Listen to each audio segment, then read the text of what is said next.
मत्स्य कूर्म वराह मानव हरि श्रीवामनो भार्गव श्रीराम बलदेव देवकी सुतौ कलिकी दशैते क्रमात् अंतर्जाम्यथ योगिनां हृदयगो पूर्वावतारा शुभ्रा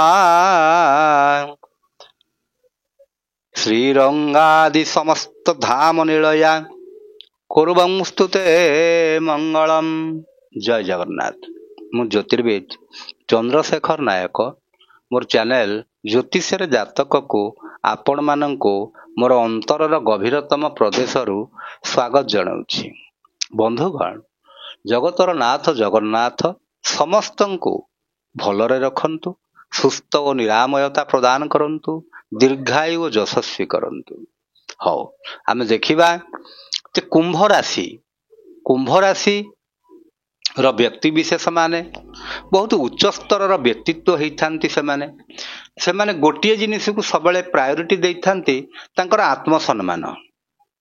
आत्मसम्मान को से केबे हेले तळे पकांती नाही।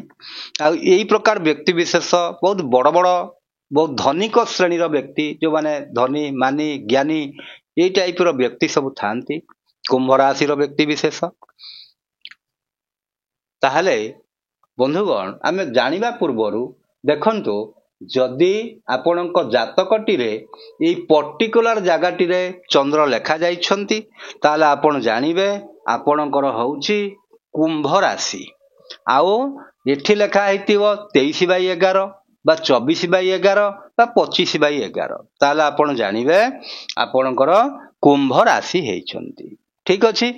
ताहले बंधुगण देखंतु, 2025 बोली जो संख्याटी, ताकू जदि तार अंक गुडी को आमे मिसेई दबा, जोगफल होला 9 संख्याटी मंगल को ही रिप्रेजेंट करे। तेणु मंगल होउछंती 9 संख्यार मालिक। तेणु बंधुगण देखंतु, मंगल आ आपणकर राशि मालिक होउछंती शनि। मंगल शनि आपस रे परस्पर को समग्रह बोली भावंती। काहेकि ना मंगल शनिंकर घरे अर्थात मकर राशि रे उच्च हो जाती। तेणु बंधुगण, आपण ई जो समय जो कार्यटीए करिबा पई चाहुछंती, टिके भाबी चिंती करी कामटीए करिवे, एमती हठात करी करिदेबे नाही। काहेकि जेहेतु आपणकर लग्न को पळे चंद्र संगे राहु मिसी जाउछंती। राहु जेतले चलन हेबे 18/5 रे, से चंद्रक संगे मिसी करी चंद्र ग्रहण जो गुटिए सृष्टि करिवे। ठीक अछि बंधुगण। ताले वर्तमान देखिबा हमर ग्रह स्थितिटी कोन। ग्रह स्थिति देखिबा प्रथमे आगो देवगुरु बृहस्पति को देखिबा। देवगुरु बृहस्पति वर्तमान वृष राशि रे अछंती, एठी अछंती। तेनु आपण मानक पई ये चतुर्थ बृहस्पति हेइचंती, शुभ कार्यक बृहस्पति नुहंती। किंतु जेतेबेले 14/5/2025 आसी जीवो, आपणक पई बृहस्पति पंचमस्त हेबे। पंचम बृहस्पति, श्रेष्ठ बृहस्पति। आउ मुख्यतः से आपण को सबु क्षेत्र रे प्रोटेक्शन देबे, सबु क्षेत्र रे उन्नति करैबे। काहेकि ना बृहस्पति होउछंती से गुटे बहुत भलो भलो जिनिस दबा ग्रहटी। तेणु सर्वाधिक शुभ ग्रह होउछंती बृहस्पति। तेणु सी कौन करिवे, वर्तमान चतुर्थ बृहस्पति आपणकर अछंती। 14/5/2025 रे बृहस्पति वृष राशि परित्याग करी मिथुन राशि रे जेतेबेले पदार्पण करिवे, आपण मानक पई अत्यंत शुभकारक हबो। आ 19/10/2025 रे बृहस्पति किछि दिन पई कर्कट राशि को जिबे। आ तापरे फेर 4/12/2025 रे मिथुन राशि को पुणी फेरस्त हेबे। तेणु बंधुगण, तेणु बृहस्पति आपणक जातक पाई ए वर्ष भल फलटीए देबे निश्चित भावरे। आ शनिक कथा जदि विचार करिबा, आपणकर वर्तमान जो शनि सप्ताहटी चलीचंती, ता द्वितीय शनि हेइजिबे। द्वितीय शनि रा अर्थ होउची आपणकर एबे जन्म शनि हेइछंती। शनि सप्ताह ବା ଯାହାକୁ ଶନି 7.5 ବୋଲି କୁହାଯାଏ, 7.5ରୁ ଆପଣ 5 ବର୍ଷ କଟେଇ ସାରିଲେଣି। ଆଉ 2.5 ବର୍ଷ ଶନି ରହିବେ ମୀନ ରାଶିରେ। ଆପଣଙ୍କର ଶନି ସପ୍ତାହ ସେମିତି ଚାଲିଥିବ। ଆଉ ଯେତେବେଳେ ମୀନ ରାଶି ପରିତ୍ୟାଗ କରି ମେଷ ରାଶିକୁ ଆସିବେ ସେତେବେଳେ ଆପଣଙ୍କ ପାଇଁ ତୃତୀୟ ଶନି ହେବେ, ଅର୍ଥାତ୍ ଆପଣଙ୍କର ଯୋଉ ଶନି 7.5 ଚାଲିଛି ତାର ପରିସମାପ୍ତି ଘଟିବ। କିନ୍ତୁ ବର୍ତ୍ତମାନ ଯୋଉ ଶନି ଚଳନ ହେବେ 3/4/2025ରେ ସିଏ ଆପଣଙ୍କ ପାଇଁ ଯୋଉ ଶନି 7.5ର ଶେଷ ଭାଗଟି ଚାଲିବେ। କାହିଁକି? ଗୋଟିଏ ଗୋଟିଏ ଭାଗକୁ 2.5 ବର୍ଷ ଲେଖା। ତେଣୁ ଆପଣ ଅଲରେଡି 5 ବର୍ଷ ସରିସାରିଲାଣି, ଆଉ 2.5 ବର୍ଷ ଭୋଗ କରିବେ ଶନିଙ୍କ ପାଇଁ। ଆଚ୍ଛା, ତାପରେ ଦେଖନ୍ତୁ ବନ୍ଧୁଗଣ, ରାହୁଙ୍କ କଥା ଯଦି ବିଚାର କରିବେ, ଆପଣଙ୍କର ଦ୍ୱିତୀୟସ୍ଥ ରାହୁ, ବର୍ତ୍ତମାନ ରାହୁ ମୀନ ରାଶିରେ ଅଛନ୍ତି। ସିଏ କଣ କରିବେ? ଆସିବେ 18/5/2025ରେ କୁମ୍ଭ ରାଶିକି ଆସିଯିବେ। କୁମ୍ଭ ରାଶି ଆସିଗଲା ମାନେ ତାମାନେ ଆପଣଙ୍କର ଚନ୍ଦ୍ରଙ୍କ ସହିତ ଯେତେବେଳେ ଯୁକ୍ତି ହେଲେ ତାକୁ ଜାତକରେ କୁହାଯାଏ ଚନ୍ଦ୍ର ଗ୍ରହଣ ଯୋଗ। ତେଣୁ ବନ୍ଧୁଗଣ, ଯାହାଟା ଡିସିସନ ଆପଣ ନେବେ ବଡ ବଡ କଥା ବିଷୟରେ ବହୁତ ଭାବି ଚିନ୍ତି କରି ଡିସିସନ ଟିଏ ନେବେ। ଏମିତି ହଠାତ୍ କରି କିଛି ଡିସିସନ ନେଇଯିବେ ନାହିଁ, ଆପଣ ଅସୁବିଧାରେ ପଡିପାରନ୍ତି। ଆଉ ମନ ଭିତରେ ଆପଣଙ୍କର ବହୁତ କଥା ସେ ଚଲେଇବେ। ତା ମାନେ ହେଉଛି ଆପଣଙ୍କୁ ଉଚ୍ଚାଭିଳାଷୀ କରେଇବେ, କିନ୍ତୁ କନଫ୍ୟୁଜନ ପୁରେଇ ଦେବେ ମନ ଭିତରେ। ମୁଁ ଏଟା କରିବି କି ସେଟା କରିବି, ଏଠିକି ଯିବି କି ସେଠିକି ଯିବି, ଏଇ ପ୍ରକାର ଆପଣ ଚିନ୍ତା କରିପାରିବେନି ଯେ କଣ କରିବେ ବୋଲି। ଆଚ୍ଛା, ତାପରେ ସପ୍ତମସ୍ଥ ରହିଛନ୍ତି କେତୁ, ହେବେ କେବେ ନା 18/5/2025ରେ ଆପଣଙ୍କର ସପ୍ତମ ଘରେ କେତୁ ଅବସ୍ଥାନ କରିବେ। ତେଣୁ କେତୁ ଅବସ୍ଥାନ କଲେ ଆପଣଙ୍କର ବୈବାହିକ ଜୀବନକୁ ଅସୁବିଧାରେ ପକେଇ ପାରନ୍ତି। ତେଣୁ ଆପଣ ୱାଇଫ ହଜବ୍ୟାଣ୍ଡ ପରସ୍ପରକୁ ବୁଝିବା ପାଇଁ ଚେଷ୍ଟା କରିବେ। ଛୋଟିଆ ଛୋଟିଆ କଥାକୁ ନେଇ କେବେ ହେଲେ ମାଡ଼ଗୋଳ ହେବେ ନାହିଁ। ହଉ ବନ୍ଧୁଗଣ, ତାହେଲେ ଆମେ ବର୍ତ୍ତମାନ ଦେଖିବା ଯେ ଶିକ୍ଷା କଥାଟି। କାହିଁକି ମୁଁ ସବୁବେଳେ ଶିକ୍ଷା କଥାଟି ଆଗ କହେ, ତା କାରଣ ହେଉଛି ଶିକ୍ଷାର୍ଥୀ ମାନେ, ବିଦ୍ୟାର୍ଥୀ ମାନେ ସିଏ ହେଉଛନ୍ତି ଆମ ଦେଶର ଭବିଷ୍ୟତ। ତେଣୁ ସେମାନଙ୍କର ସବୁ ଠିକ ରହିବା ଦରକାର। ତେଣୁ ଦେଖନ୍ତୁ, ବର୍ତ୍ତମାନ ଆପଣଙ୍କୁ ଯେଉଁମାନେ କୁମ୍ଭ ରାଶିର ବିଦ୍ୟାର୍ଥୀ ଅଛନ୍ତି ତାଙ୍କ ପାଇଁ ଚତୁର୍ଥ ବୃହସ୍ପତି ହେଇଥିବା ହେତୁ ସେ ଯେତିକି ସଫଳତା ଏ ବର୍ଷ ପାଇବା କଥା ତା ଦେହରେ ଟିକେ କମ ହେଇଥିବ ନିଶ୍ଚୟ।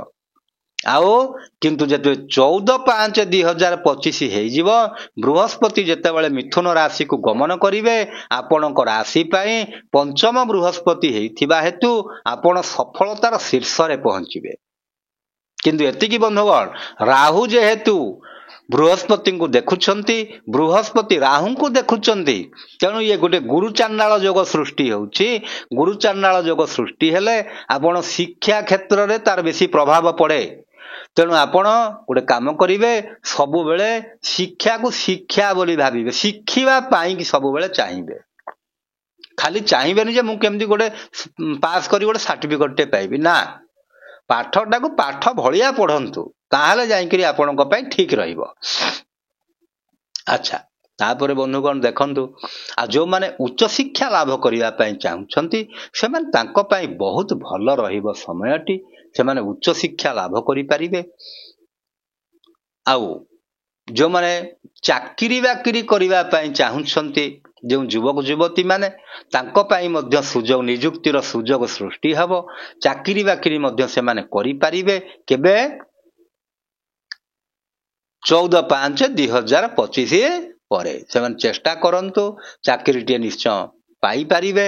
ଯୋଉ ଦୀର୍ଘ ବର୍ଷ ଧରି ସେ ଚେଷ୍ଟା କରୁଥିଲେ, ଏଇ ସମୟରେ ତାଙ୍କର ଯୋଉ ସମୟଟି ଆସୁଛି ପଞ୍ଚମ ବୃହସ୍ପତି, ଏଇ ସମୟରେ ସେ ଚାକିରି ବାକିରି କରିବା ପାଇଁ ଉପଯୁକ୍ତ ହେବେ। ଆଚ୍ଛା, ତାପରେ ବନ୍ଧୁଗଣ ଦେଖନ୍ତୁ, ବିବାହ କଥା ଆଲୋଚନା କରିବା। ବର୍ତ୍ତମାନ ଯୋଉ ସମୟଟିଏ ଚାଲିଛନ୍ତି ଚତୁର୍ଥ ବୃହସ୍ପତି, ବିବାହ ପାଇଁ ଆପଣଙ୍କୁ ପରମିଶନ ନାହିଁ କୁମ୍ଭ ରାଶି ପାଇଁ।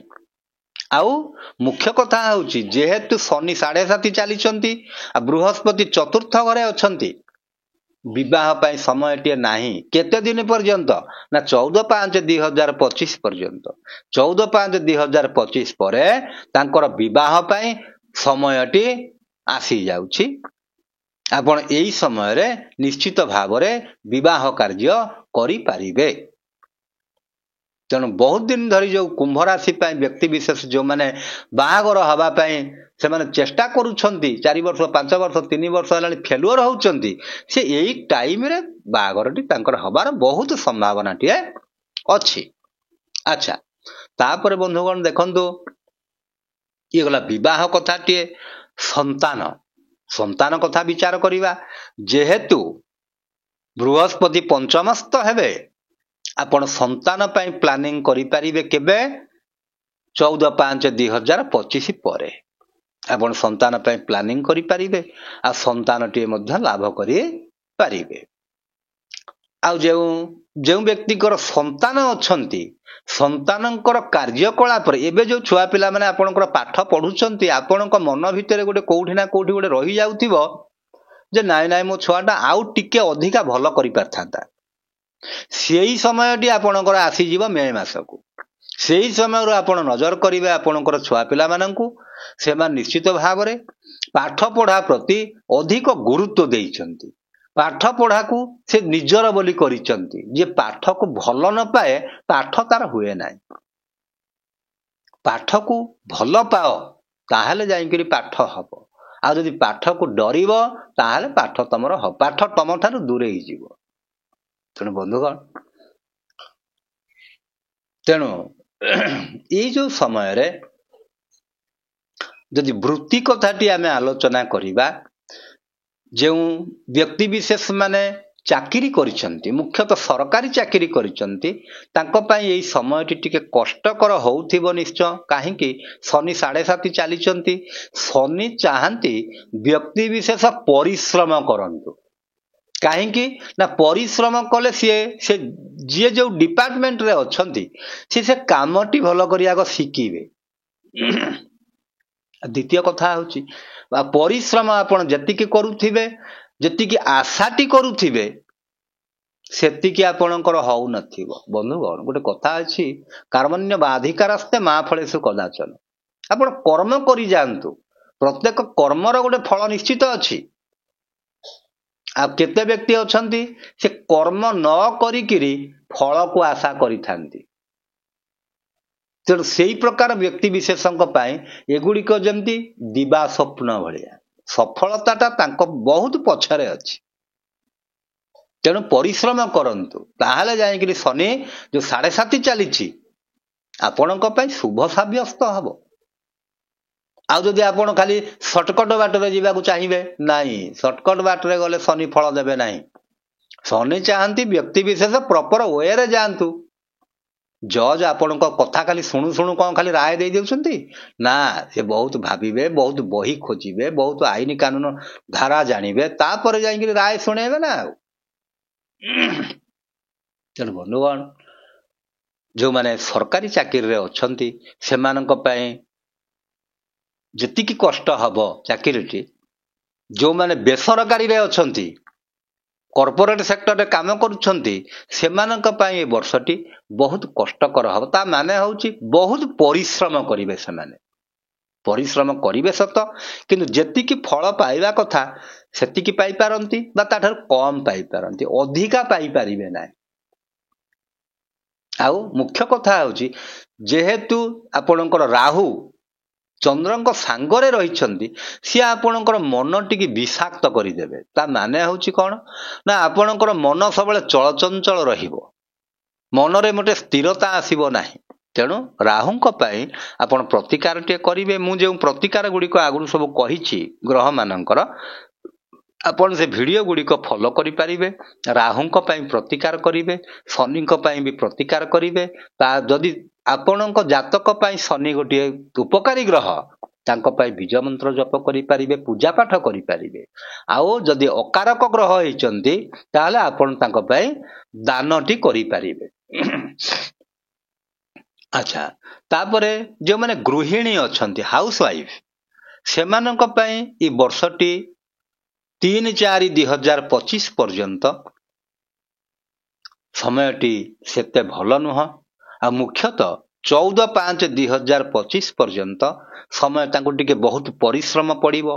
जेतिकी परिश्रम करिवे सेतिकी सफलता पाइबे नाही।